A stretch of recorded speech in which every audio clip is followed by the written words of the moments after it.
Hello, and welcome to a live episode of Deprogrammed. I'm your host, Keri Smith. Today is Monday, September 26th, and if you're joining us for the first time, we have a special interview today. Just a real quick announcement for those who are regulars. We are reading Political Ponerology this month, and you still have time to get the book and join. This book was highly recommended by Nina Infinity, Dangerous Rhetoric. It's got a foreword by Michael Rechtenwald. This is the copy I would recommend. And I love this book. So I hope that you, even if you don't join us for book club, you should read this book. Okay. My guest today is a beautiful, funny, intelligent lady and a friend of mine. She has a new name. Her name is Lydia Leitermann. You might know her as the producer on Timcast IRL. You guys, please welcome Lydia. Yay. Thank you so much. I appreciate your intro. You're really hyping me. I was like, yeah, I want to hear this lady. Let's go. I'm so excited to have you on the show. Thank you for having me. Coming out and hanging out with us. You have one of the busiest schedules of anyone I know. So I'm pretty busy. Yeah. So when you were like, yeah, I can do it, I'm like, what? Yeah. Yeah. So first off, for anyone who might not be familiar with you, which I do sometimes have people in my old life who are on the left who watch my show. I know this because sometimes I get hate mail or I get messages that are really encouraging. Like I started hate watching you and I kind of agree with you on some things. So for anybody who might not know who you are and what you do, can you tell them a little bit about yourself? Yeah, so I produce a podcast with Tim Poole, who for some reason is very incendiary on the left. I don't know why people really don't like his views. I think it's kind of like you, where he's an example of going away from the left and becoming a little bit more moderate and reasonable. And I also book the guests, do the post-production. Up until recently, I was making all the clips and making sure that everyone had travel and lodging and everything and greeting them at the door. So I was a hopping lady, and trying to get guests for 5 nights a week was no joke. So yeah, but my schedule's loosening up a little bit and I'm having more free time to talk with cool people like you, and I'm loving it. So I'm so excited for you. So before we talk a little bit about that job and how crazy busy it is and all the unique pressures of a job like that, can we talk a little bit about who you are and what was your background? You mentioned that Tim is someone who people tend to hate because, like me, they view him as maybe some people view him as a traitor, or like they think he's become right wing or something, which I don't think he has. But no, I don't think he has either. But what is your evolution like? How were you raised, and what are your beliefs today in terms of politics, religion? Like, how would you define yourself? So I was actually raised super conservative, way more conservative than I am right now. I probably am among the most liberal of my siblings, which should tell you quite a lot about the way we were raised. For all my gripes about the way we were raised, I really appreciate it now because we always went to church. We were homeschooled. We did have corporal punishment, which I know people have gripes with too, but it was very basic, very simple. It was for the 90s, it was very par for the course. And my parents did a great job of protecting us. They made sure that we were never abused or molested anyway. My parents are still married. So I have like this really firm family background that I would love to see more of in the future. And I feel like that's one of the things we really need more than almost anything else. And I'm starting to realize the importance of the church. After I left home in a bit of a flurry. And then I kind of wandered away from the church. I was like, I don't think this is valuable. It seems like a straitjacket almost, and it doesn't give me the freedom to do what I think I need to do and live the way I want to live. What kind of denomination or church was it? It was a Presbyterian church. Okay. Yeah, which was, now I view that as like the norm because it is how I was raised. But it was pretty conservative. It was like a sprinkle baptism. It wasn't like a Baptist church or anything. So I was really, now that I look back at it, I used to think my upbringing was super boring. But now that I review in my head and I see the way the world is now, I'm like, I was really lucky. And I still don't see eye to eye with my parents. They're still so much more conservative than I am on everything. But I feel like I appreciate everything that they did for sure. And yeah, so I started thinking about all of this political stuff when I was like 10 or 11. I started Really? writing letters to the editor. Yeah, I remember. And I remember, because I don't remember if I mentioned my age or if I remember how great I was for not mentioning my age, but I wrote a letter to like our local newspaper where I don't even remember what it was about, but I was just like, rah, and it got published. And I was like, oh, that's great. That's really cool. So I was like, oh, then I wanted to like write stuff, which I still love to do. I love writing. I have a blog over at Substack. It's just my first name, last name at substack.com. Haven't published anything in a while because I did this, which was super fun. I don't know if you can see it. I can barely turn my wrist anymore. Broke your wrist. Broke my wrist. Yeah. And then I had surgery. So my left hand has been like, really gimpy for a really long time. So I'm just now recovering and get back into writing. Yeah. So yeah. So you got interested in politics when you were a kid. Yeah. And would you say your views were, well, back then they were conservative? Yeah. And how would you like characterize them now? Like a little less so? A little bit less so. I'm a lot more libertarian, at least partly in part because of my husband, who's actually an anarchist and who really doesn't believe in the state at all. But I'm like, I think that some form of a state is necessary because I would like to believe that humans don't need a state and they can get along fine without any of that. But if you take it to its logical extreme, it's like it feels kind of utopian, like a nice daydream. Yes. He's okay. He's over there in the corner disagreeing with me, but I know. Okay, not to disagree with him when he's not on camera and can't defend his position. But this is interesting because I've come to the same conclusion as you, or a similar one. Mm-hmm. I thought a lot about anarchists and the idea of no government in the past few years, and it just kept coming up to me that it seems as utopian as Marxism. It's sort of like, yeah, well, it's never been tried the right way, or anarchy. Right. and that's the way I kind of view it, is like, also because of human nature. I watch too much true crime. Like, I just don't think it would work. Like, yeah, like, the exactly. human soul is, you can choose good or evil. I mean, it's sort of it relies on believing that everyone's going to choose good. Right. And I really would like to think that way, but I can't. I find that I'm super cynical. Like my husband is one of those people who's very forgiving and understanding, but I'm like, oh, are you going to pull one over on me? What are you getting at here? So it's like a difference in personality, which is exactly what you need in a marriage. Yeah. But I'm kind of like suspicious of everything. And I don't think that people are going to kind of do what they're supposed to do. So call me a little suspicious. Yeah. I'm just like, yeah, I'm going to wait and see what people do. But yeah, that was kind of the conclusion I drew. But yeah, I've become a little more libertarian. And I feel like I've really steel-manned most of my beliefs at this point. I'm 31, and I feel like I've thought over all of them so much for so long. There's a few things that I don't know about, but most of it, I'm like, yeah, I feel like I can really, really defend what I'm talking about. Like, there's a reason for what I believe. There's a reason I'm pro-life. There's a reason I believe that, fewer people should vote, for example, which is another really spicy take. I agree with you. Okay, that's funny. Have you met people? Yeah. Yeah. Can we talk about that? Why do you believe? Yeah, sure. So first of all, when you say steel man, just to define that for anyone who may not know, it means you are taking your beliefs and then interrogating them and coming up with the opposing arguments, right? Right. See how strong they are. Exactly. And I wrote about this on my blog. I think this was the last post I did, where I was like, being conservative is good for your brain because you're constantly being called on the carpet. You're constantly being asked to defend your own stance. And if you can do it, great. You may not even convince people, but you will at least be doing the homework and figuring out what's true and what's not, and kind of refining so you're closest to truth, since we do believe in an objective truth. And you're getting closer and closer.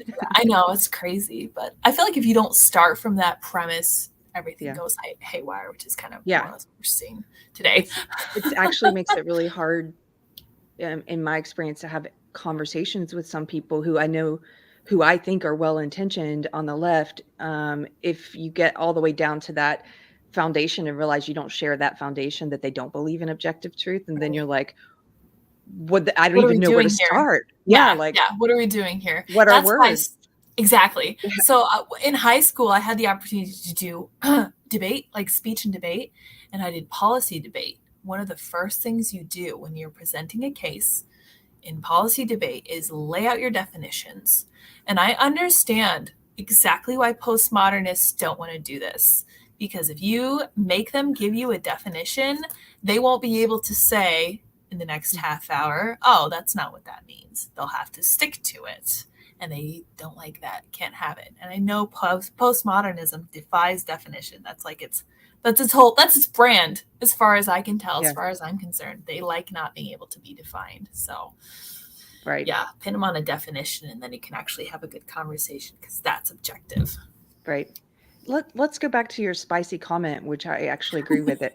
It's so popular, and it's just a given, the idea that we should have more people voting. In fact, a lot of my old friends from the social justice left participate in these get out the vote movements. I used to participate in that when I worked in entertainment. We would have voter drives at my comedians shows, and it was always this idea that people don't really interrogate that idea, but this idea that, it's just a given that the more people voting is better.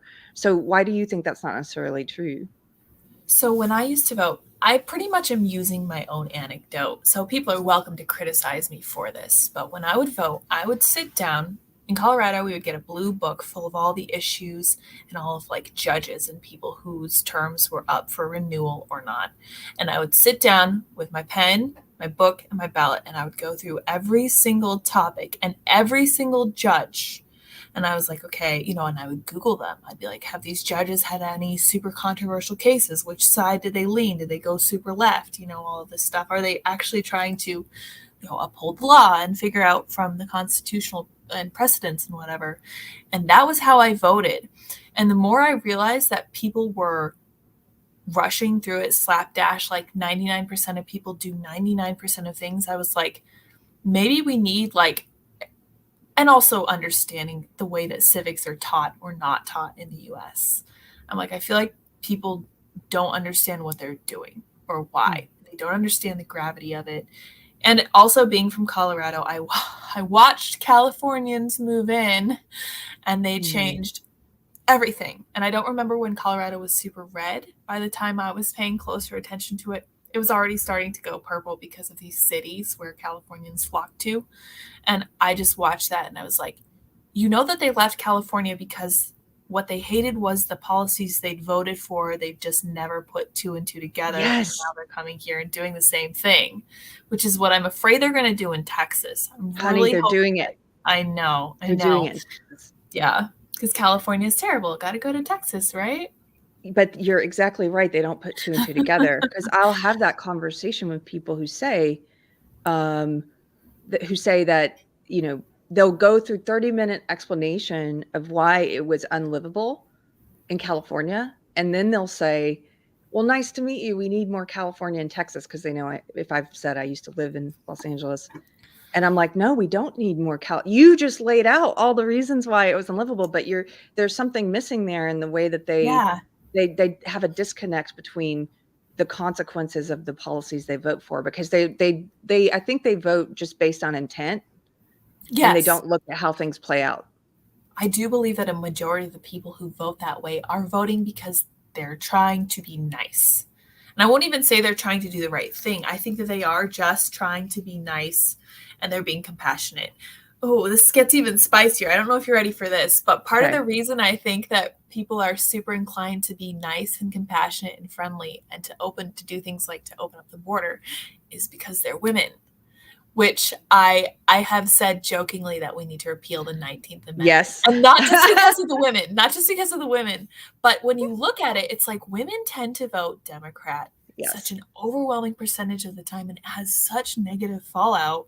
And it's so easy to understand why, because you really want to be nice. You really want to bring everybody in. And especially for women who don't have children, you're looking outside and you're like, who can I help? When you don't come to terms with your maternal instinct, you're going to be making political choices that are bad for the people that live in your country, because you're going to do things like they did in Sweden and open up the borders and say, come on in, we love you, we'll care for you, you can stay with us, it's no big deal. And then you end up upsetting the balance that made your country into the great place that it was. And you're going to wonder why this happened. Yeah. So I feel like until we get some forethought and until women come to terms with their own basic nature, which is such a big ask, I know. It's funny. I mean, I've joked about the same thing, and the way I usually just explain it after I've finished telling the joke about it is that it's, of course, I think women should be able to vote. I think I should be able to vote. I don't think there should be any discrimination in the law based on sex. At the same time, right, I can also look at something clear-eyed and say, what have been the consequences of women voting? Right. And I think that it happens. I think women have share a little bit more of the burden of bad political choices than men do, right, which is probably, and people are like, oh, that's so sexist. I'm just looking at the consequences. I'm not saying, I mean, I think some of it has to do with what you're talking about, which is that maternal desire, that protecting. It's almost like the system is set up to play into and take advantage of people's very natural desire to protect, women's very natural desire to protect people who are mistreated or the marginalized, and they use that to get them to vote for bad policies, I think, that don't actually protect those people. I know it's sad to see. And I know I'm not saying this because I don't like women. I've been accused of having mommy issues, which is something I'd never heard before. I was like, that's a really interesting accusation. I was thinking about it. I don't have a great relationship with my mom. She was much too straight-laced for me. She disapproved of a lot of the things I did that led me to what I feel is a great place that I'm at right now. But I don't think it is that. I think it is that I can look objectively at what women vote for and what women do, which has nothing to do with my mom because she votes super conservative all the time. And I look at that and I'm like, you know what? There's something honorable about wanting to be kind to everyone and shelter everyone. But at the same time, if you remove the masculine balance, you're going to have huge problems. This is something Jordan Peterson talks about, the desperate need for balance. You need the foot in the past to remind you of the way things were and how you got here. And you also need the adventurous foot forward. Like, you need both of those things. It's very much the same with male and female. You need the willingness to protect, and you need the adventurous side and the willingness to go out and create new things. And it's just the balance. And I know I'm kind of mixing my metaphors here a little bit by talking about Jordan Peterson, because it's not exactly a one-to-one correlation between male and female with the conservative and the liberal, because the conservative is where you've built something strong and you want to keep it safe.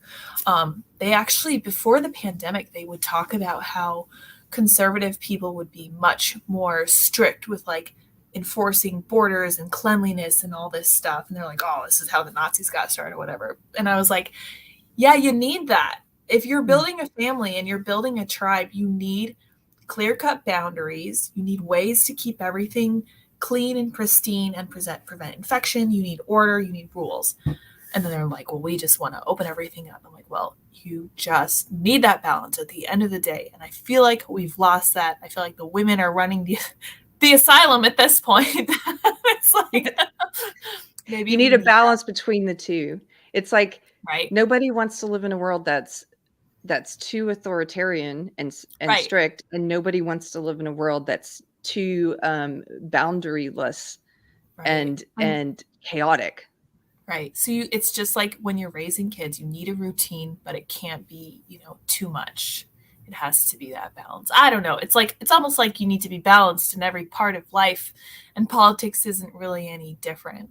And I really feel like this is something Jordan Peterson has mentioned. He says this is pretty much the first time we've seen feminine political pathology before, because in the past, the guys have always been in charge, and that wasn't ideal. But this is a different kind of terrible that we now need to learn how to address. So that's just our particular, cross to bear. It's going to be interesting to see how we make that happen. This is going to be clipped, and they're going to call us internally misogynistic. Oh, I've already been called that. That ship has sailed. It's fine. I don't mind. Yeah.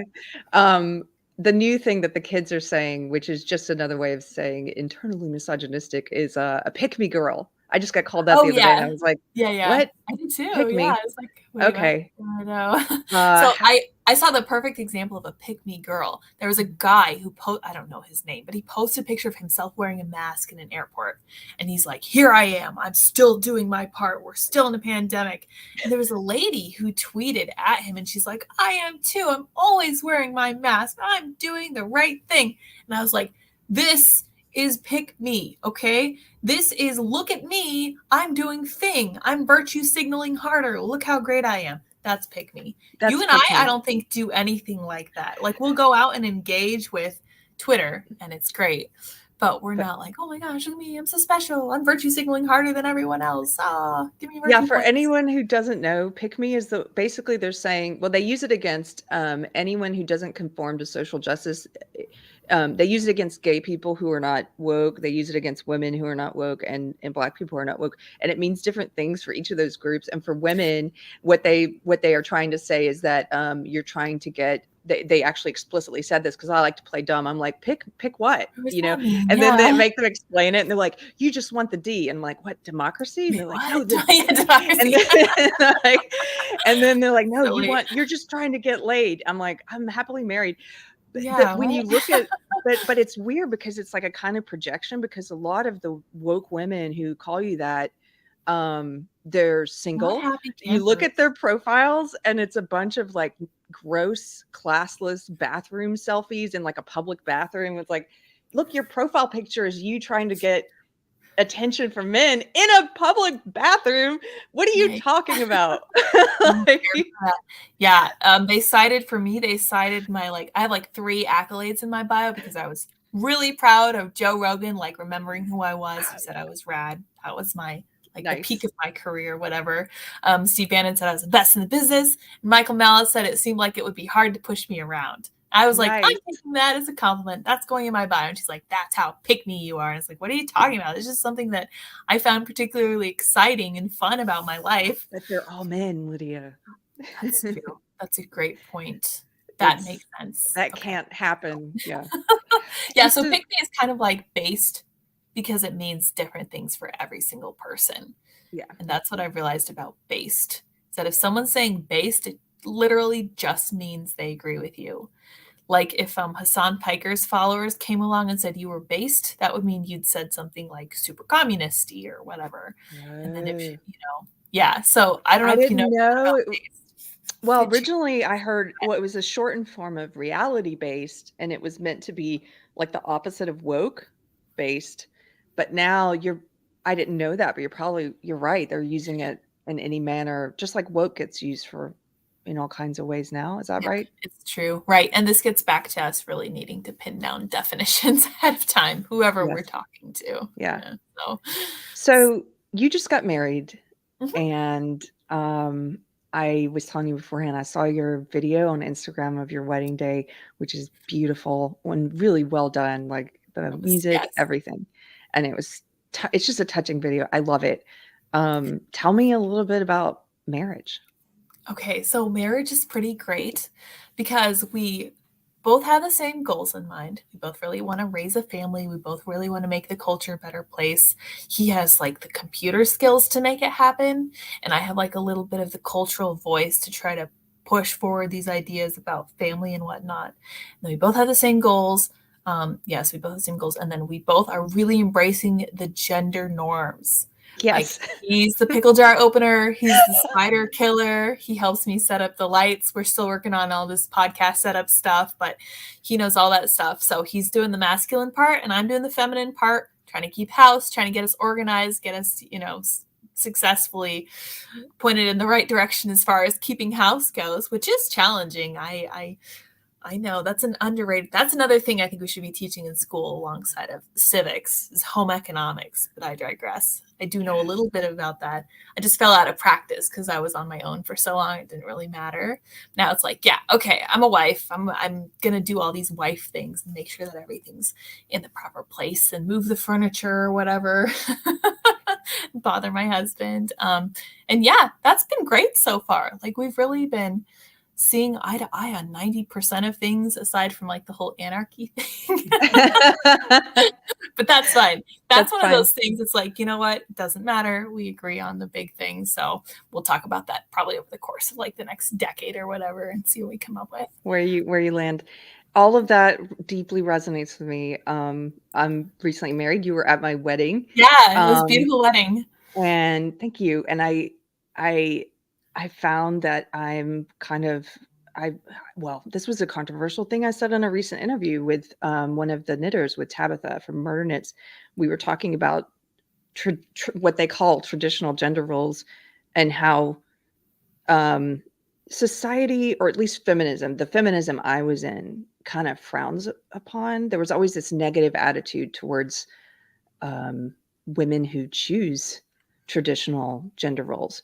And I'm finding that I had all these negative ideas about the woman doing the more like the housework and stuff that I'm trying to unlearn, and I'm on the same page with you. It's pretty much the same. I kind of view the house as my doing, except I'm the spider killer in our relationship. That's fine. But he's the pickle jar opener, and he's doing a lot of the renovation and digging a ditch. He dug a ditch I was like, I'm so attractive, like watching him do. Yeah, right. Yeah. So yeah. My husband's. Mm-hmm. Well, so what do you say to women who I got quite a bit of negative feedback from that episode from a couple of TERFs, self-professed TERFs, like the people who agree with me on gender identity stuff, but are still in the third wave, I would say maybe feminist part of the social justice movement, and who were like, you're just pushing these patriarchal gender norms. And what do you say to stuff like that? So I think it's wise to recall that at the end of the day, TERFs are still RFs. They're still radical feminists. So we're not going to agree with them on a lot of these basic things. It's good that we agree on gender. We can fight for some of those same things, but we really need to remember that we don't, like, there's fundamental things we don't agree on. When people bring that up, I like to refer them to Simone de Beauvoir herself. She was talking about how women cannot be allowed to stay home because if given the option, that's what they'll do. You can't let them do that. And that just blew my mind, because I was like, why don't you just admit that you know that your ideology is a failure for women if this is not what they voluntarily choose? Because they would choose to stay home. Right. They choose to stay home. They would choose to be housewives. And this is a consistent thread I see throughout my exchanges with millennial women. They're like, why do I have to work? Here I am, writing my PhD dissertation, and all I want to do is have kids and keep a house and be a wife. And I'm like, that's heartbreaking. They should have the option to do that. Well, part of the problem is that we dumped women into the workforce sometime in the 70s, and they're like, yeah, female empowerment. And it's like, you realize what you've done, right? Now you have two incomes to a household. So when your husband asks for a raise, they're going to be like, but your wife works, right? Yeah, so we don't need to give you as much. We don't really need to give you anything at all. You're out of the house. You can't raise the kids. You're paying for childcare. That's a loss for women. That is a huge loss.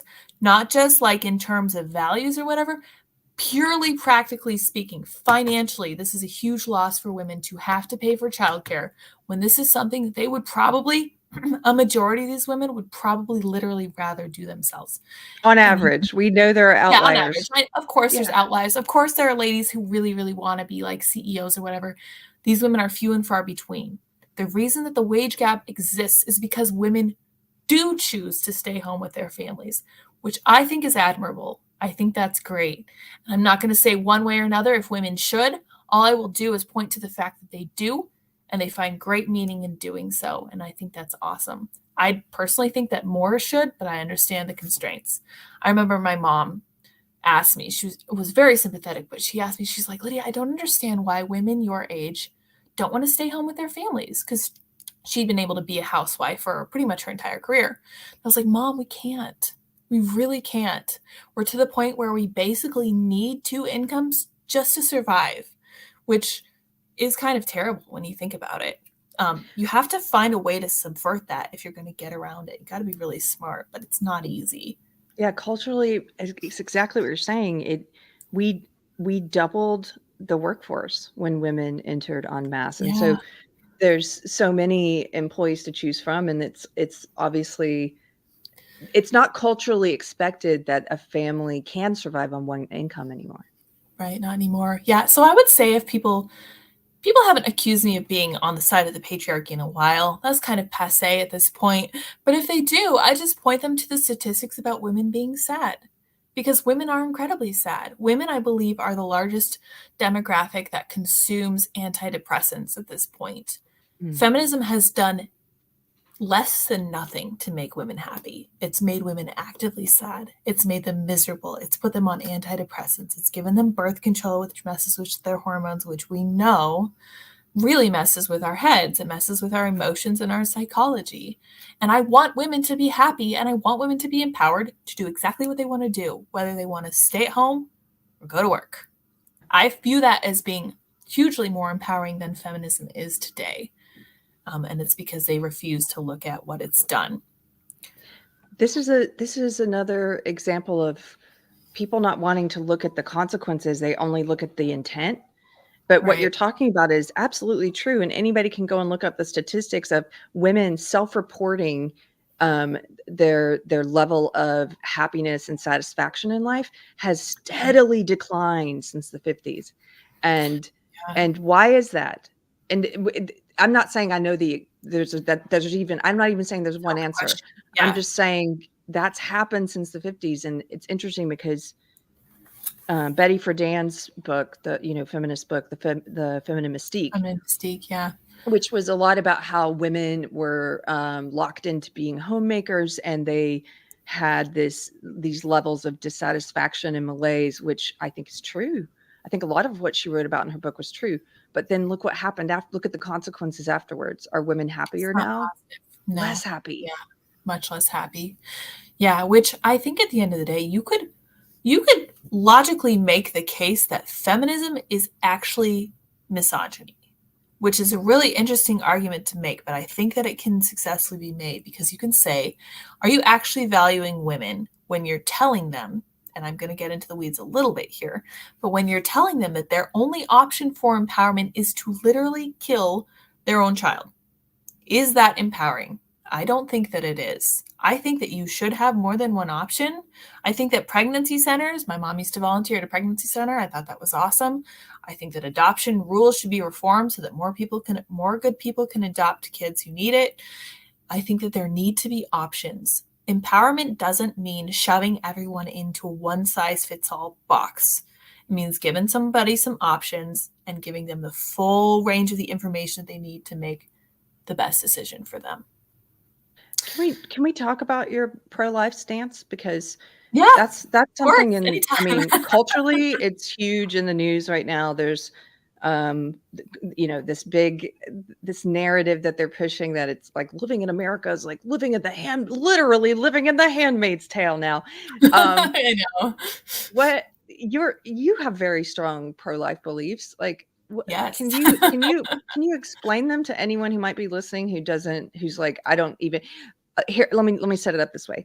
A lot of times when I encounter some pro-choice people who say they're pro-choice, but they're not actually pro-choice when it comes to vaccines and masks, by the way, or lockdowns. Right. They're just pro-abortion. Yeah. When I encounter pro-abortion people, they're usually like, they have a lot of stereotypes about pro-lifers, and they're sort of like, you hate women. It's just these straw men, right? Like, you hate women. You don't want women to have choices. You don't actually care about the baby when the baby's born, etc. Like, what would you say to those people? Like, explain your views if you were trying to get them to understand your view. So right off the bat, I would say that I don't think that there are some people that you can't convince. I think that these people are possessed by ideology, which is something else Jordan Peterson talks about. I feel like you know these people when you see them because they'll be screaming. They will allow no conversation at all. And I would never try to convince somebody like that. I don't think it's possible. I think that life experience needs to teach those people, and they need to reach their own conclusions. However, for the people who aren't entirely sure, I like to present some of the facts about abortion. I like to talk about the actual percentages as presented by the Guttmacher Institute, who does the numbers for Planned Parenthood. on the percentage of women who actually feel they have to get an abortion because of rape or incest. These numbers are vanishingly small. Abortion in the US has become Plan B. It has become a form of birth control, to the tune of 63 million babies since 1973 or whenever Roe was passed. So I like to lay that groundwork and just be like, something's wrong here because they told us that it was going to be safe, legal, and rare. If you recall Hillary Clinton talking about that way, that's something that nobody says anymore because you're right. They're not pro-choice. They absolutely are pro-abortion.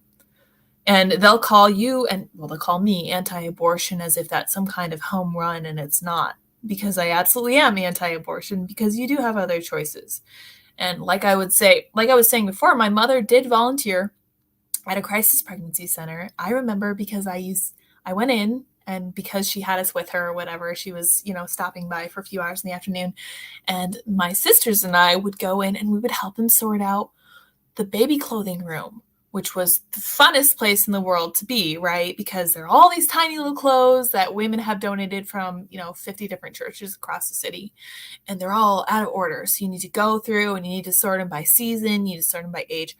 So much fun. And then to see these unmarried moms come in, they're terrified. They have no idea what's going to happen. They come in and they get orientation from the pregnancy center. They're like, okay, it's not the end of the world. We see this all the time. You're not alone. Here's an ultrasound. We're going to see what's going on. We're going to see where you're at. We're going to make sure you're healthy, make sure your baby's healthy. Then we're going to talk about how we can make life more manageable for you. So they had a diaper room as well. They had bottles and all these accessories, purely practical stuff. Okay, we're going to figure out a way to save mom money, because if mom's single, she's working, which means it's already going to be really hard to have a baby, which means money's going to be tight. So the practical aspect was free ultrasound, free medical care, figuring out how the delivery is going to work and who's going to pay for it, trying to get some form of insurance, and then figuring out, maybe you want to put it up for adoption, working with adoption agencies, working with fostering agencies.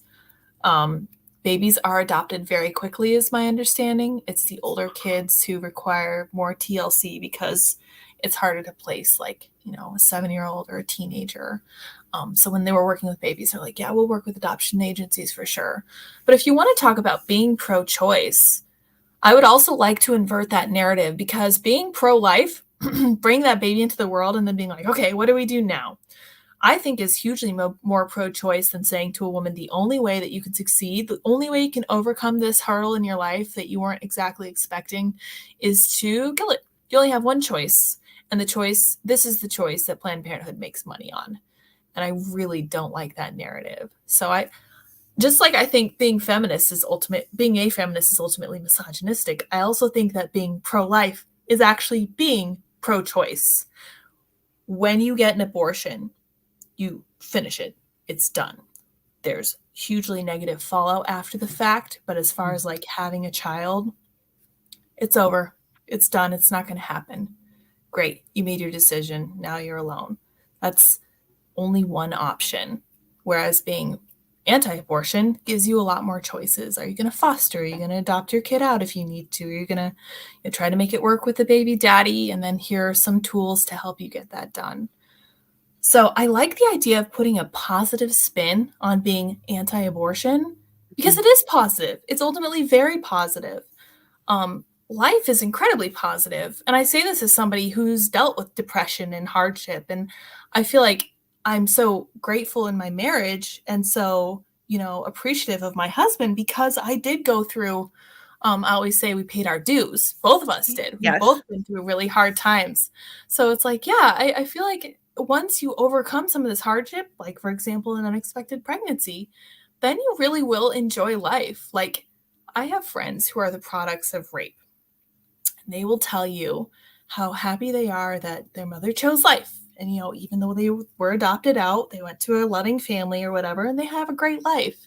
This is something really valuable. And because I believe that each person has intrinsic worth, this is something that I'm just going to keep probably fighting forever, because I think it's so important. And the reason I would just add that they compare us to The Handmaid's Tale is that they can't compare us to Europe because Europe is much more conservative with their abortion laws than we are.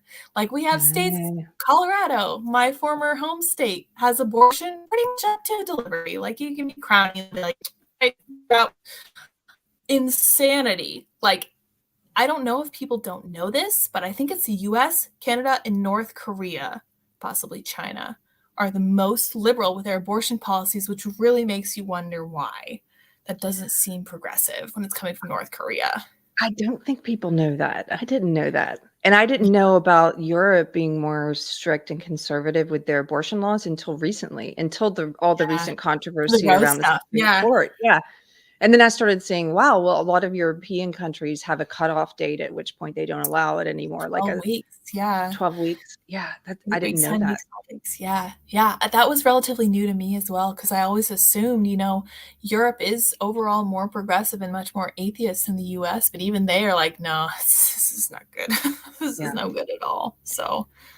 Lydia, do you mind if I stop for a second and read a couple of these super chats and comments? Absolutely. Okay. Thank you guys for hanging out with us today. And thanks for the super chats. I forgot to mention at the beginning, if you like Deprogrammed, you can help support us. We have a, what do we have? Subscribestar, Locals, and Patreon, or you can leave a YouTube chat. Okay. Oceana23, $5. Thank you. Says, when Adam left and Lydia co-hosted, it was a great fit. I was heartbroken when Ian showed up. What?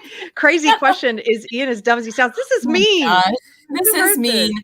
I was happy to co-host for the couple episodes I did. It was hard for me because I was also switching the camera, and it kind of distracted me. This is something Tim noticed. The reason he brought on a producer was because he tried to produce a show where he was also switching the camera, and it is challenging. Loved it. It was great. I was a little camera shy. Ian's not dumb by any stretch of imagination. Just because we don't agree with him all the time, he does bring these interesting takes that are good to springboard off of. And I feel like there's always an opportunity for education when somebody has a wild off-the-cuff take. And you're like, you know what? I never thought of it that way. And you just have to think of it that way and be like, yeah, I appreciate your take. Because like I said, I was raised conservative, and I know that comes with handicaps. Like, I welcome new ideas. So just think of it as a new idea and try to use it to broaden your own knowledge, learn about graphene or whatever he's talking about. Yeah. I had a good conversation with Ian when I was at the Timcast house. We were talking, it was that kind of off the wall conversation, but those are really fun sometimes. They're fun, right? We were talking about God, and he was talking about psychedelics, and it was just really interesting. So anyway. He has these experiences that I've never had. So I always welcome that kind of input, because I'm like, I'm probably not going to try DMT or whatever. I got to do. Yeah. So I welcome it. But then it's always good to find, like, what is that common ground, even if you're coming from two different places of, like, well, here's where we kind of. Ground. Yeah. And it feels great, because then you were like, oh, well, we disagree on like everything, but we do have this in common. That's kind of cool. It's better when you have to work for it.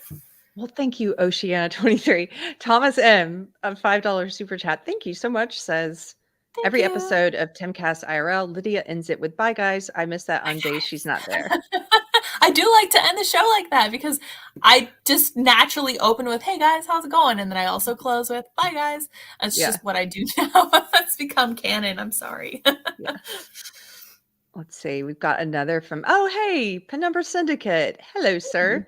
Speaking of people that were at my wedding, awesome. He says, keep fighting the good fight, you two. Thank you very much. Will do. And let's see. I've got, Force of Light is here. Force of Light. Hey. Hello, beautiful women. I just talked to them on Friday. If you guys haven't seen it, you can go check out that episode. That's a great name. I like that. They're great. They're like, their channel is basically, it started because they're big Star Wars fans, and they're also Christians, and they're sisters. Cool. They're like a singing duo. Great combination.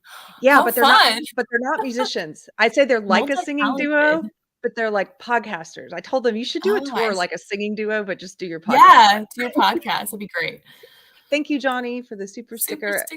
Thank you. And then Force of Light gave a super chat. Now the left is trying to equate miscarriages with abortion to scare women. I saw that. There was a viral tweet from a lady who was like, I just had a miscarriage and my heart stopped. I was concerned I had broken a law. And I was like, can I swear? Yeah.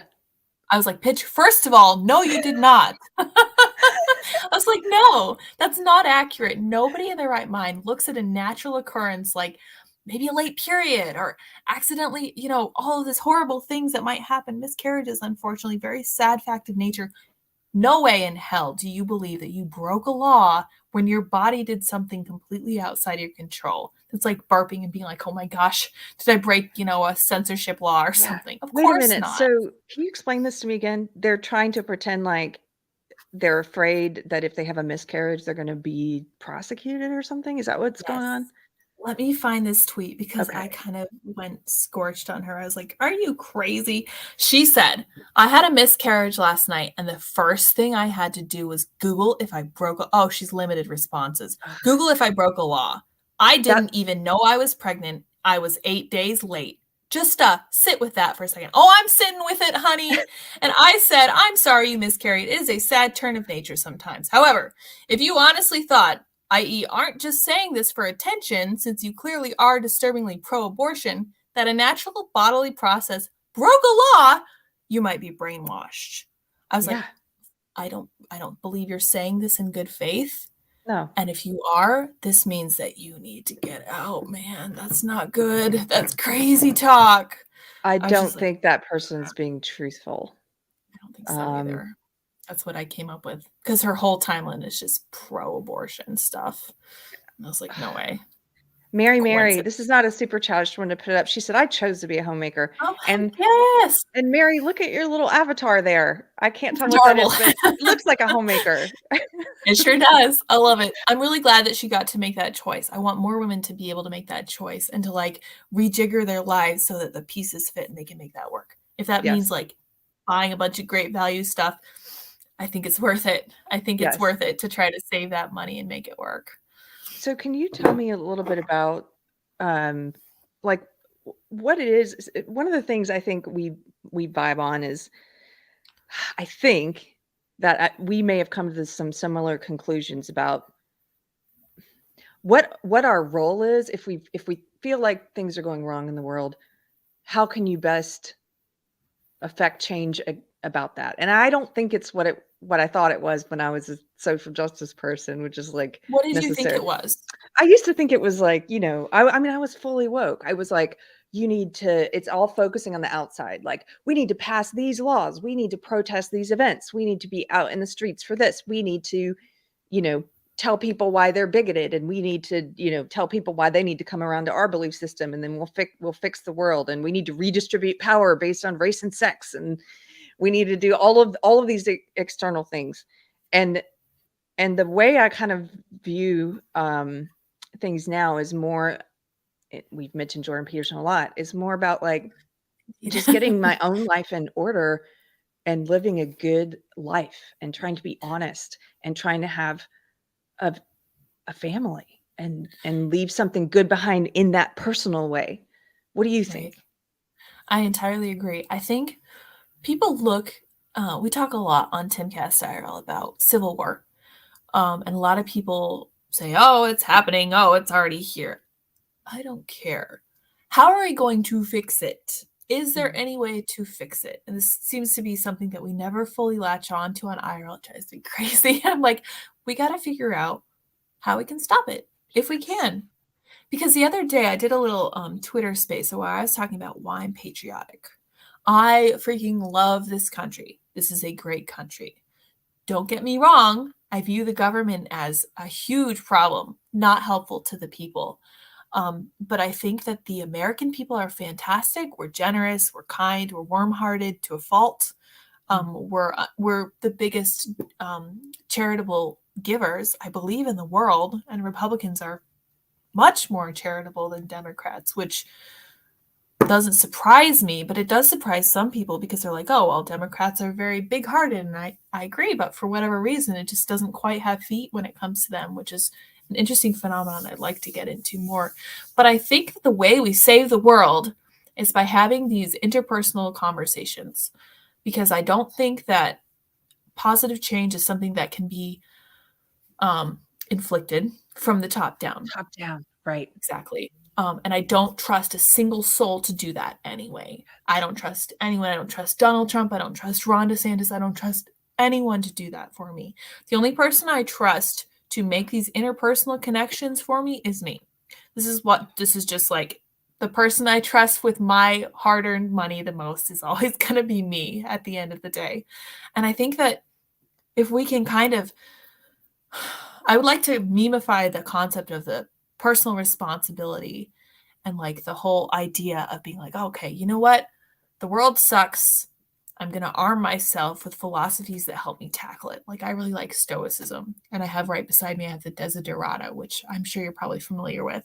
I'm not. Like this little, oh my gosh, this is my favorite little piece of prose. And it tackles every part of life. It's like, age gracefully, be kind to everyone. Everyone has a story.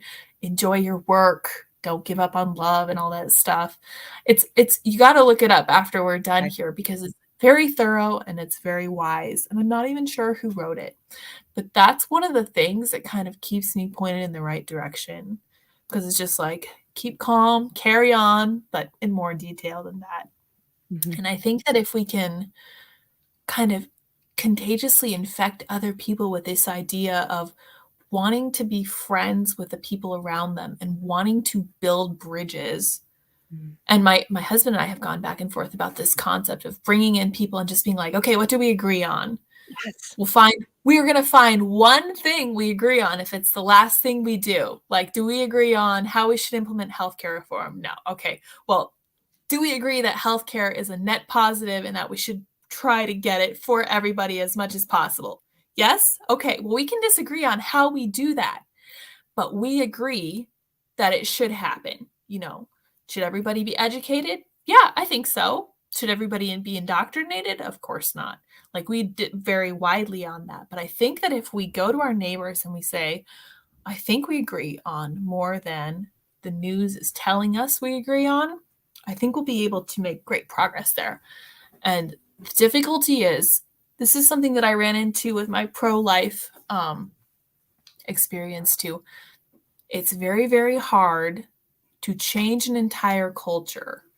And one person probably can't do it. But one person can talk to another person about it. And that person will talk to another person about it. Yes. Jordan Peterson, once again, talks about being a node in a network. And you are. And, you don't realize how many people you influence. And if you introduce like a sufficiently unique and kind of interesting idea, people are going to think about that for a long time, and they might pass it on to someone else, and it might change their lives. You don't really know, but you need to be willing to have those conversations. Yes. Abortion is something that needs to be tackled from the ground up. Like, we need to bring back families. We need to bring back churches. My other spicy take is that we also need to bring back shame and guilt and cultural enforcement. Yes. We should not be having, sex outside of wedlock, and we shouldn't be pushing these, slutty ideas, and we shouldn't be telling women that they should get on these horrible sites that take advantage of them for no reason and ruin their reputations. You want to talk about misogyny? These places are awful, but I digress. And so I think that the best way to do that is going to be like literally going out and walking your neighborhood and volunteering. My mom used to work at Precinct Caucus in Colorado. She used to organize some of those grassroots political movements. And that was a really, really great way to get involved and make sure that you don't get, crazy people on your school board or whatever. Mm-hmm. Just being really, really aware of what's happening around you. But we need to foster that sense. It's all interconnected, because it's like the U.S. is a wonderful country and it's worth saving, but not everyone even thinks that. A lot of people believe that the U.S. is just utterly lost, which I refuse to see that ground. That's never going to happen. It's funny because I find myself, you and I are in sync on almost everything, and I feel bad because it seems like I'm just like not challenging you, but that's because I feel like we've arrived at a lot of the same conclusions from different paths of getting there. And I love talking with you.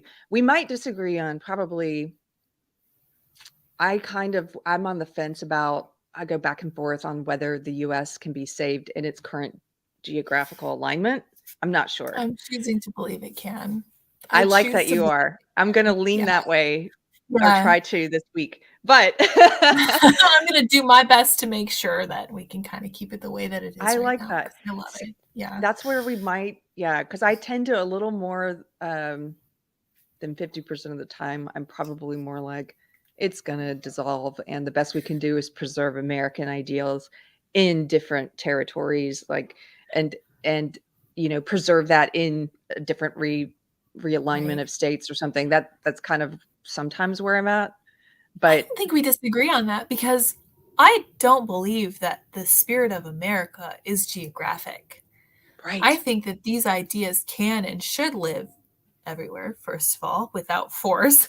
But I think that they can live wherever they're planted, So if we do end up, God forbid, breaking in half or breaking into 50 consecutive little countries, okay, well, we still have work to do. There's still, things we can try to accomplish. I don't see that happening, obviously, because it's just super impractical. But I think that you kind of have to be relentlessly optimistic and say, I firmly believe that these ideas are right or correct enough that, and we already know that they've stood the test of time. They stood the test for however many years. They're based in Christian tradition, which is thousands of years old. And there's obviously some strong element of truth there, because they have withstood all of this so well. And it brings people the greatest amount of satisfaction to build their family, to have their own home, to have a little bit of independence. And that's something Freedom. Really worth holding on to. Exactly. Yeah. Whatever iteration we find ourselves in, some things are going to remain true, and people are going to remain in search of those ideals.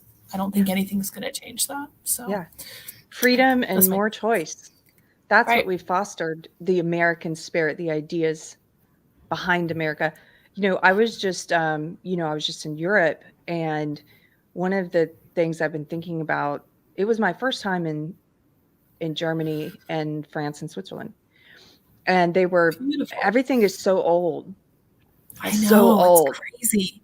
Somebody once said what the US has in distance, Europe has in time. Because for us, we'll drive like 2 hours for a concert or whatever, and they're like, 2 hours? We'll be in 2 other countries. What are you talking about? They're like, oh yeah, this cathedral is 900 years old. What? That's crazy. Yeah. Lydia, I was in a church that, a couple of the big, beautiful cathedrals, like one of them they started building it around 1100. But one of the churches I was in, they started building it in the year 697. Like, you're like, what? Is there a one missing at the front? What is this? That's crazy. But so it gave me this appreciation for the fact that it put things in perspective, that the American experiment, like this geographical alignment and everything, it's very young in some ways. It is. Yes. It really is. And so, I don't know, it just helped me think about things differently coming back in terms of. I think that everybody should visit Europe for sure. Yeah. And I think, it was so interesting watching the Italian election and watching Sweden kind of shift slightly to the right. And it's like, why is this happening? And the EU does not like what's happening in Italy. And I tell me about what's happening in Italy, because I saw a lot of people tagging me and stuff about the new the woman who was elected, and I haven't read anything about it. Well, leftists should be over the moon because they just elected their first lady president in Italy. Right? That's awesome. Are they over the moon? No, they're not. They're calling her a fascist. Thank you, dear. They're calling her, Mussolini re-embodied or whatever. And it's just like, is that really the case? Because you called a lot of the people I like fascists recently, too, if I recall correctly. There's a line from CNN talking about how she views abortion as tragedy, and this could set women's rights back. And I was like, abortion is a tragedy. You're the ones who wanted to give women bereavement once they had abortions. What are you sad about if it's not actually tragic? If it's not actually something worth mourning? That just blew my mind. I was like, CNN, you're really not doing great with the whole moderate thing at this point. But yeah, so they're calling her fascist and all this stuff. But people like Jack Posobiec think it's awesome, and he's more clued in with Europe than I am. I need to read more about her. I know that the EU is not happy with them right now, which makes me wonder if an Italian exit, an Ital exit, if you will, kind of like Brexit, is coming down the pike. I guess we'll see. Ital exit. That's so interesting. Okay, I have to read more about her. I saw a bunch of, like I said, a bunch of posts yesterday, and I was like, okay, something's happening in Italy that I'm not even aware of. I want to know more about her because all I see is like the Atlantic calling her a fascist, and I'm like, oh, she sounds like my kind of lady. Honestly, I'm sure they would call me a fascist too. So yes, we've all been called that in the past few. Seriously, so boring, a lot of my so progressive friends get called that. The ones who are like they're progressive, like Jimmy Dore kind of progressive, not woke. They've been called that, and so I'm like, it means I know, nothing. it's so stupid. It doesn't when you do that. So dumb. Yeah. Can I ask you about? Let's see. I've got. Okay, we've got a little bit more time. I want to ask you about what it's like. First of all, let me put this up. Dangerous Reddick, hello guys, says Lydia needs a show. We have a good news. Announcement. Yeah, I'm really excited about this actually. So I'm actually departing Timcast in the first week of October. I had some content that I really want to make. I think that conversations between women, from one woman to another, I really want to get ladies involved in the political, cultural, social conversation. And I think that I have some of the tools now to make it happen. Thanks in part to the wonderful experience I've had at Timcast. I feel like now I can be like, okay, cool, this is awesome. Now I can kind of branch out and do our own thing, see what silly stuff we can get up to. Like, we have a whole passel of ideas. I'm really excited. Andy's going to be helping me set up a studio and all this stuff. So I'm sure that you and I will be collabing in the future for sure, because I think this kind of conversation is exactly the kind of thing that people want to see. I'm pumped. So yes, I am getting my own show soon. Lydia Exit. Lydia Exit. That's right. That's what's happening here. I'm so excited for you, and I can't wait to see what's going to happen with your new show. And if you need names, I like alliteration, so I'll give you lots of like Lydia's Lanai. And yes, I'm sure I will be looking for help. But Andy's also really good with names. He named our chicken tender. He named our Dungeons and Dragons. He named Spellcast, which was going to be Dungeons and Dragons, which was going to be really fun. And he's good with it too. So between you two, I bet we can come up with something really amazing. That's awesome.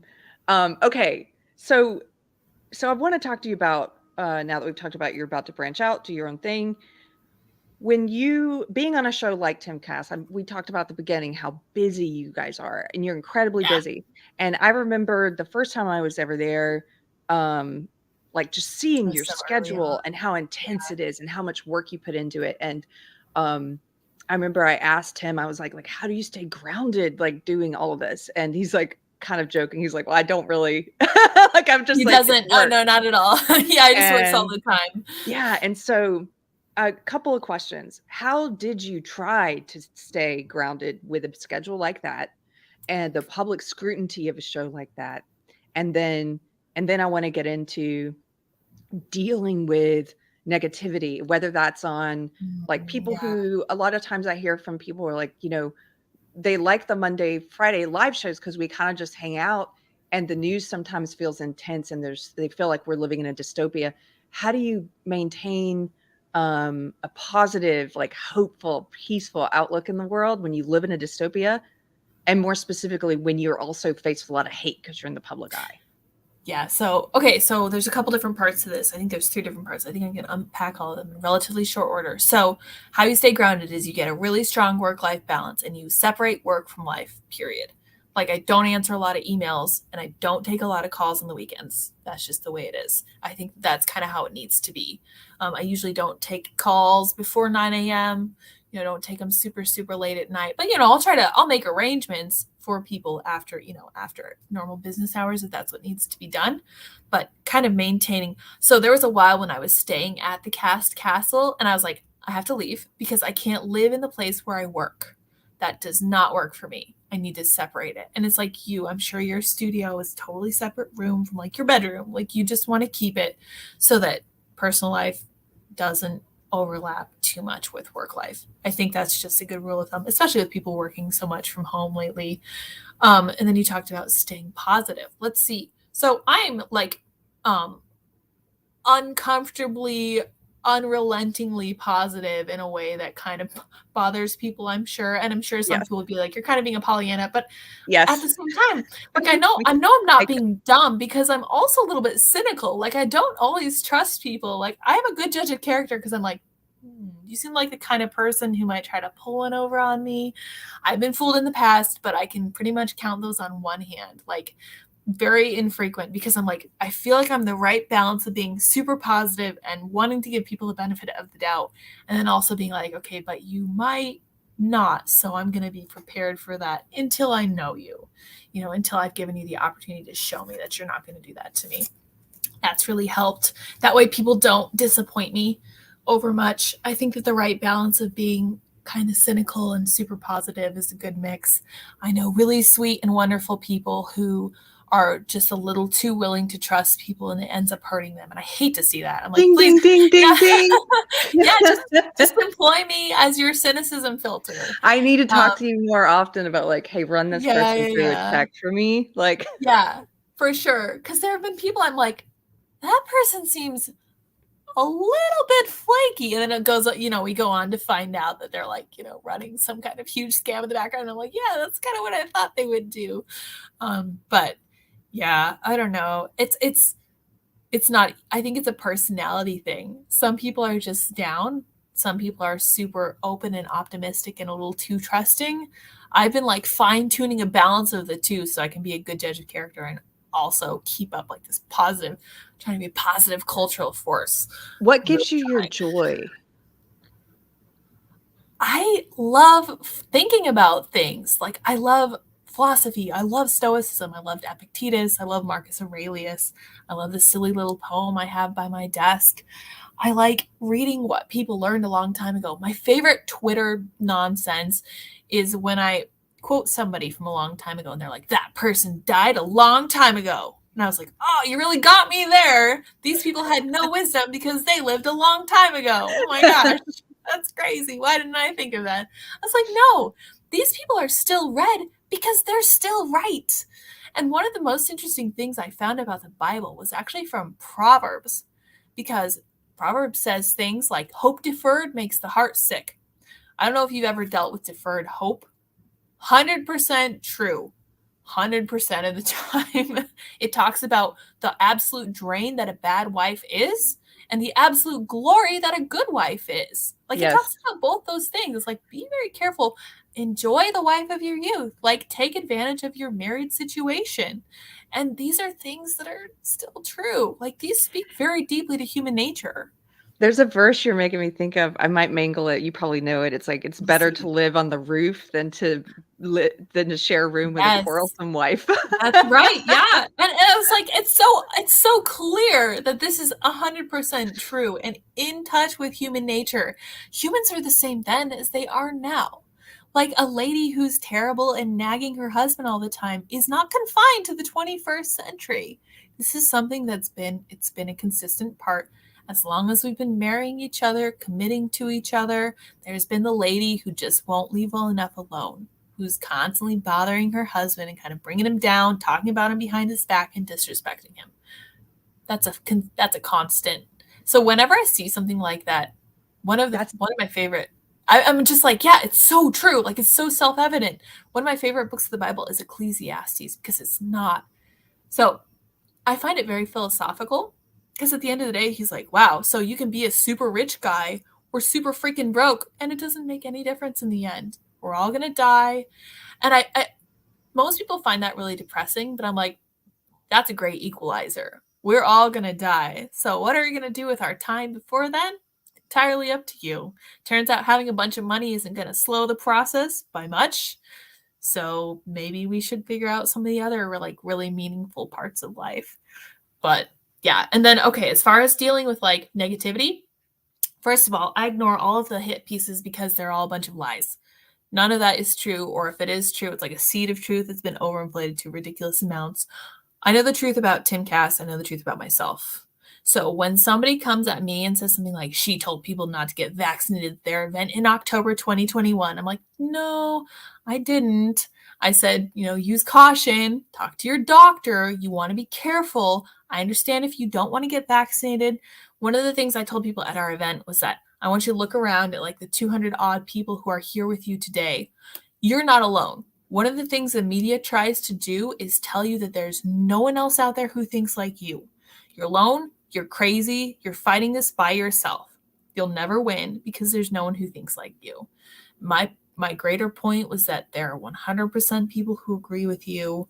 You won't agree on everything, but just know that at the end of the day, there are people who think the same way you do. I was like, the media is lying to you. That's one of their fundamental philosophical lies, is that there's no one who thinks like you. This is their gaslighting. You're crazy. You'll never win. So knowing the truth about yourself really helps. And that works with like the personal insults too. I have people who like to come on my Instagram page and they like to tell me that I look fat.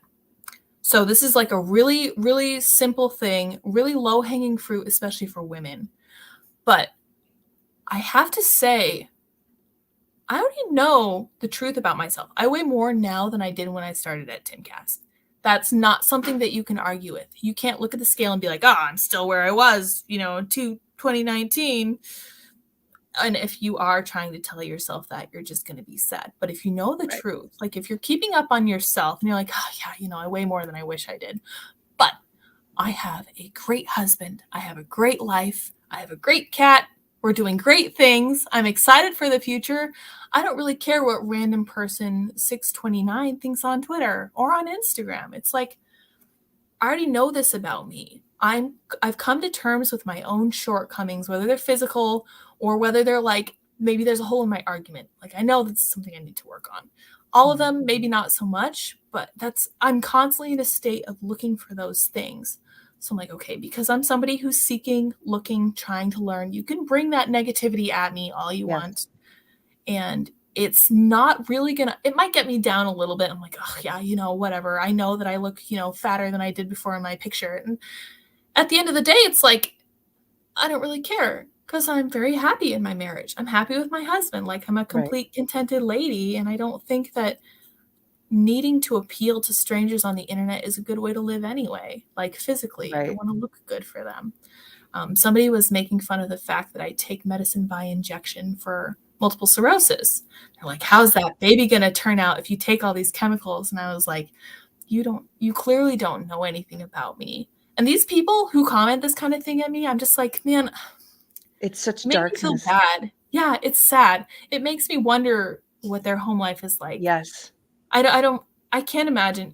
I'm freaking busy, but I can't imagine like taking time out of my day to go onto somebody's page and just be negative at them. To me, that belies. So this is something that I found to be true for everyone pretty much all the time, is that when someone's really angry or lashing out at you, that's not what it's about. That's never what it's about. It's always something else. A lot of times I think also if they're strangers, if it's like a random internet person, that they are a lot of the time, they're unwittingly showing their belly to you. They're showing you their soft spots because they don't know what yours are, but they're assuming that yours are theirs or the same one. We all always project. So it's like if someone comes at you and they're like, oh, you look fat. And I'm like, you know what? Since I'm guessing based on the fact that you don't use your real face in your profile picture, that this is what you're really sensitive about. Yes. And I feel bad. I do. Like, I'm sorry, because I personally am taking steps to become healthier. I'm eating healthier, focusing, counting calories carefully, really being careful about, everything that goes into me. So I'm like, I know how hard it is to be overweight, and I feel like I can empathize with people who struggle with this. Every single hardship that I come across having MS was my greatest fear before I got it. And then I got it and I'm like, oh, I'm not going to treat it like my aunt did, which was basically not at all. I'm going to take really proactive steps and see what I can make happen. And is this really my greatest fear so far? By taking all of these positive steps to try to combat it, so far so good, right? So I'm looking at all these hard things that happened to me and I'm just like, this is making me stronger and I don't like it, but it's going to be good in the end. I can tell.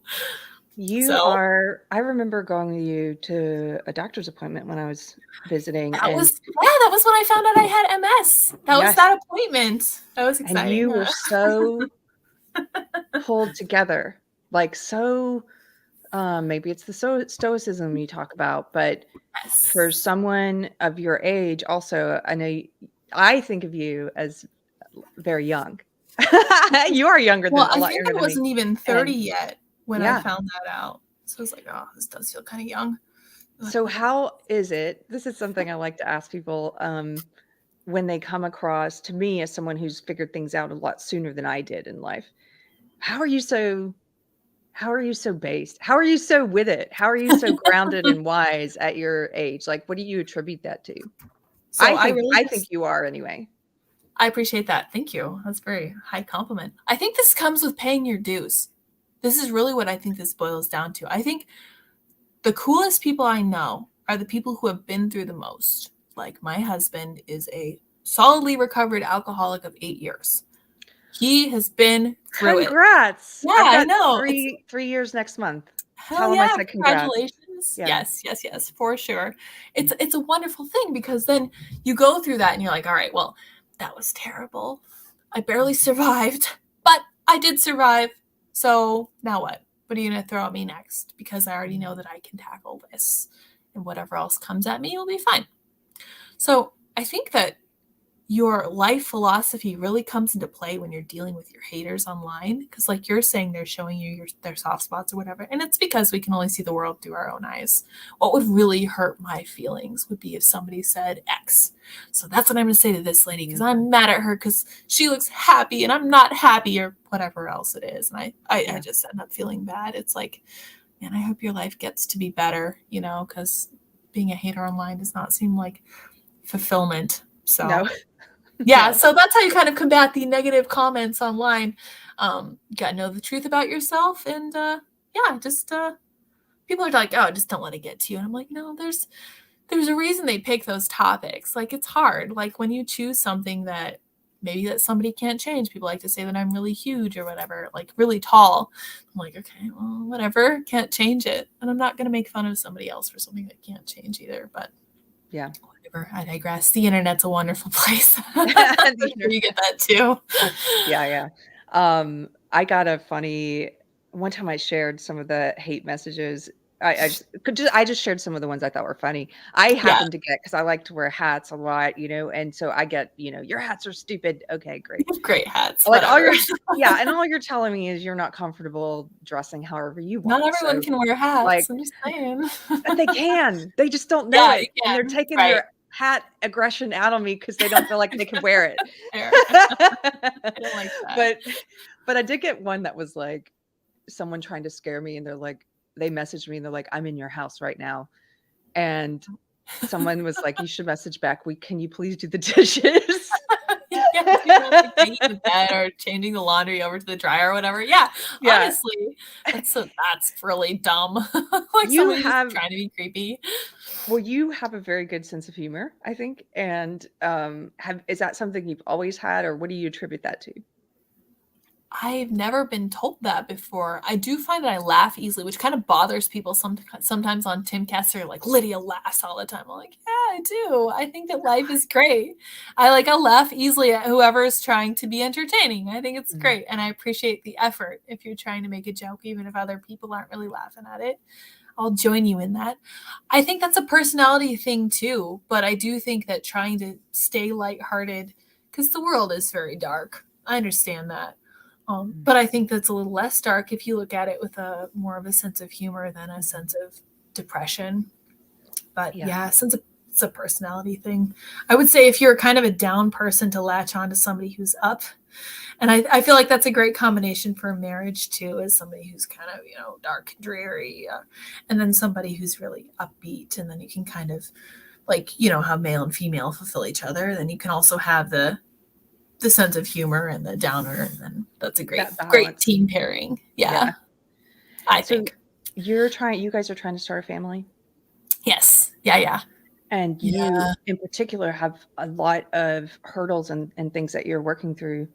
So this is part of paying my dues. Yeah. So this thing that this lady was criticizing was that the MS medicine I take has to be given through injection. So I doubt that she would have said the same thing if she saw my little yellow pill that I used to take before I was trying to get pregnant. She probably would have been fine with that. And people who make that kind of statement don't understand MS at all. Because the interesting thing about MS is that we don't really understand it. And the interesting thing about the medicine is that it works and they're not sure why half the time, which is fun too. They're like, oh, this should get the job done maybe, or they'll find it as a side effect, like it slows some of the symptom progression. So I'm like, lady, I'm not going to care what you think when I'm trying to start a family and when I have something that's threatening my literal ability to walk. Like I'll say this often. I'm like, hey man, every day I'm able to get out of bed and walk around is a great day to me. Like maybe that's one of the things that keeps me upbeat, because I'm like, heck yeah, I can shower myself. Like when I got my cast off, I was like, yes, I'm back to showering normal. It's so great. Yeah, I think that kind of frames it for you. Like it puts it in perspective. Like one of the Stoic sentiments is to remember that you will die, which I think is really, it's valuable, and it doesn't need to be pessimistic. That simply gives you the bookend to your life to be like, all right, I would get all this stuff done before I die. Like without some kind of limitation, humans just drift into the ether. Yes, they get lost. They do, and it's too much potential, and that can be worse than no potential at all. So you need to kind of remember you'll die, and then you'll be like, all right, I only have maybe 60 years left if I'm lucky. So I have a bunch of stuff I want to get done before then. Some of this stuff has to be done by a certain age if you're a lady, or, within like a certain time frame. So it's like, okay, gotta focus up on this and see if we can make it happen. So yeah, have you guys given any thought to how you'll raise your kids, given that we live in this world that people are calling dystopian? And are you planning on homeschooling? Like, what do you think about what's happening in the public schools? Are you worried about having kids? I know some people are like, I would never want to have kids in this world. I don't agree with them. I understand why they say that, but What's your response to that typically? Because I get that too, and I'm like, wrong. My response is that history is cyclical, and humans have lived through darker times than this and survived. And I think having children and trying to raise them well and raising healthy kids is the cure. It is the antidote to what's ailing society. So I think you're right. And I forget who it was. It might have been Alice Roosevelt who said that to plant a garden is to believe in the future or whatever. Very much the same for having kids. Like, and then, Tom McDonald talks about, I know this isn't original to him, but we talk about leaving a good planet for our kids. Why don't we talk about leaving good kids for a planet? Like it's a silly little one-off, but it's true. Like if you actually want to improve the world, then you need to be thinking long-term. You need to think about the long game. So you only have 60 years left here. So how are you going to make a significant impact? Well, you're going to raise kids to try to do the right thing no matter what. And you're going to raise them to think that, to understand that having a family is something that's incredibly valuable, one of the only valuable things in life. So yeah, as far as school, no public school. My parents made it all the way through, I think, all of our educations without ever sending any of us to a public school. I went to a charter school for a couple of years. My brothers did co-ops. We did homeschool co-ops. And that's almost like a pod school where each parent brings their area of expertise and they all teach the kids what they know, basically. So it's pretty straightforward. And then my wonderful husband has so much expertise. Like he used to teach kids how to code. He knows how to rollerblade, so he's physically aware. He's good with math. He's good with writing. He's good with art. Like everything. Like I feel like my husband could easily give my kids a basis in education that would prepare them for pretty much anything. Yeah. So I'm feeling pretty optimistic for the future without ever sending my kids to public school, because you're right. It's rotten inside out. Rotten. It's not going to get better. Yeah. So it's so interesting. That quote, I had not heard that before. To plant a garden is to believe in the future. Let me check who that was. It reminds me of, those big cathedrals I was talking about in Europe that are so old. They would build those for generations. So I was thinking about it. It's like you're building, like, what if you're the people who start on the cathedral, right?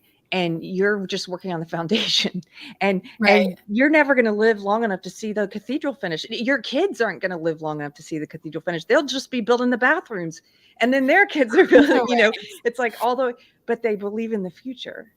Yes. What they're leaving behind. Yeah. Well, that was actually Audrey Hepburn. She said to plant a garden is to believe in tomorrow. So Is to believe in same tomorrow. idea. I like I that. love Audrey Hepburn. She's beautiful.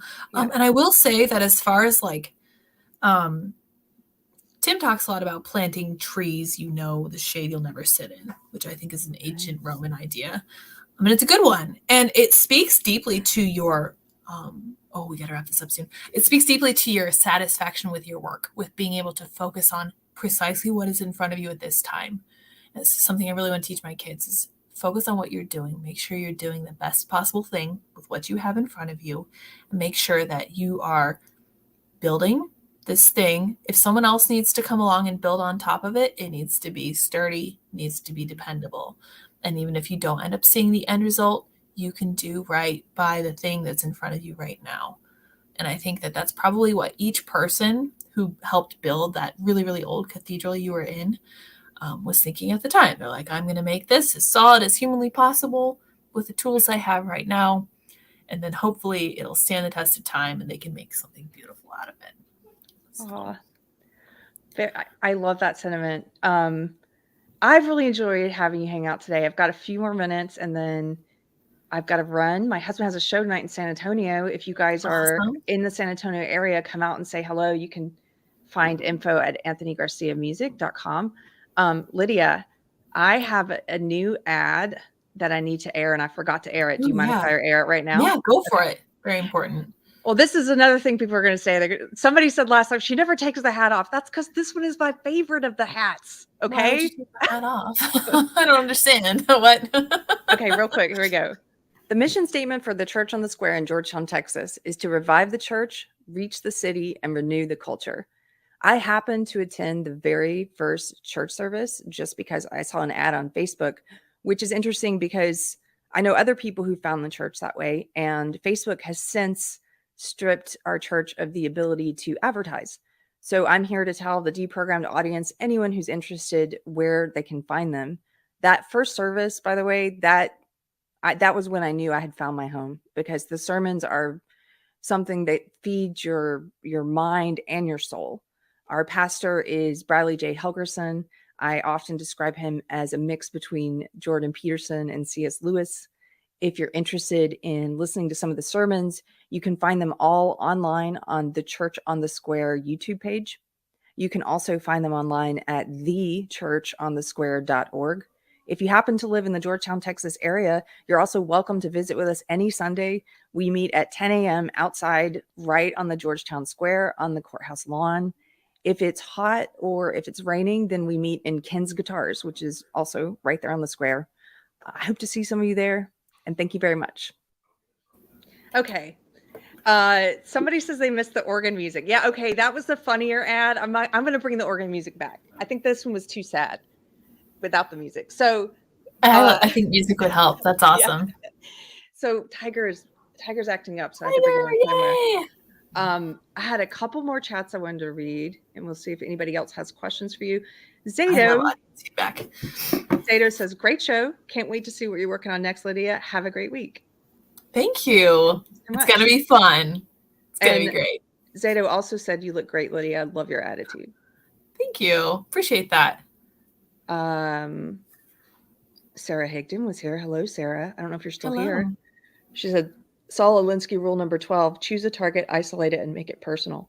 Yes, that's exactly what's happening here. Boy, do they ever follow those rules. And I think it's good for conservatives to know all of them, because I'd forgotten that one. It's true. It's a good one. They do. Peanut butter. These are just some chats. Leaving something good behind. Yes. Yeah. And 100%. then there's a special man here who says, my wife is so beautiful. I'm glad he thinks that. Look at that. He's rollerblading in that picture. With a guitar? Is that a guitar? Oh my gosh. He's going over the top there. I love it. Pirate Tomsky. Everybody give it up for Pirate, my mod. Pirate's got your links up. Thank you. You guys can also find the links below in the description of the video. Can you just tell people where they can find you, and if they want to find out news on your new project that you're launching, like what's the best place to find you? So sourpatchlids.me is a conglomeration of all of my socials. You guys can follow me on Twitter and minds.com as sourpatchlids. I'm on Instagram at Real Sour Patch Lids. And then I've got a couple other things in the works, so stay tuned. It's going to be really fun. I think it's going to surprise people and make them giggle. So cool. Look forward to that. Yeah. I'm so excited for you. Everything. The marriage, you're starting a family, got your new project coming out.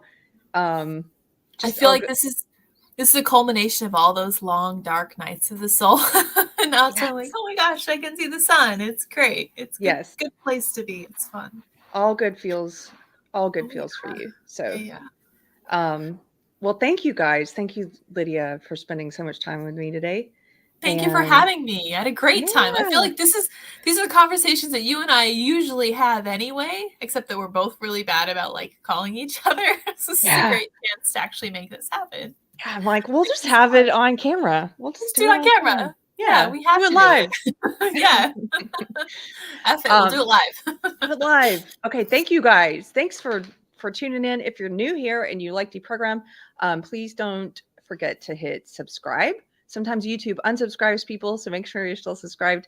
And let's see, Wednesday night, I've got a live pop culture coming up with Mystery Chris, and that's going to be a big woke-tacular where we are presenting our movie synopses for some woke remakes, and it's going to be ridiculous. Good luck. Yeah. And then it's hard with no alcohol. Thursday, it is hard now. I'll just Red Bull it up. That's what I do. Yes, there you go. Yeah, kind of Red Bull would be. Yeah. Thursday, I'm doing a live stream Deprogram interview with Jeremy from Geeks and Gamers, and then either Thursday or Friday, I'm going to have a show. We're going to do a couple of these shows with bringing my pastor back, and we're going to have Clifton Duncan joining him, and we're going to be talking about woke culture and art and whether art comes from the divine or not. It's going to be a really interesting conversation. So anyway, those are my plugs. Thank you, Lydia. Thank you for having me. Thank you, guys. Have a good Monday. It is Monday, right? Yeah. It is Monday. Bye, guys.